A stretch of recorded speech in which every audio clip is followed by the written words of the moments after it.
Handa ang samahan ng mga negosyanteng gumawa ng mga hakbang para resolbahin ang krisis sa transportasyon sa bansa. Ito'y para na rin makatulong sa pag-unlad ng mga Pilipino.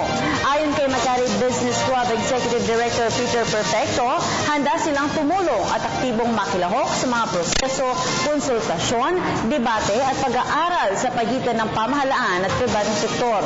Anya, nahaharap ang Pilipinas sa krisis sa transportasyon na kinakailangan ng agarang pagkilos at solusyon. Dagdag pa ng naturang grupo, hindi lingid sa kanilang kaalaman na hindi na kayang makipagsabayan ng mga transportation infrastructure ng bansa sa patuloy na pagtaas ng demand sa mobility sa Pilipinas.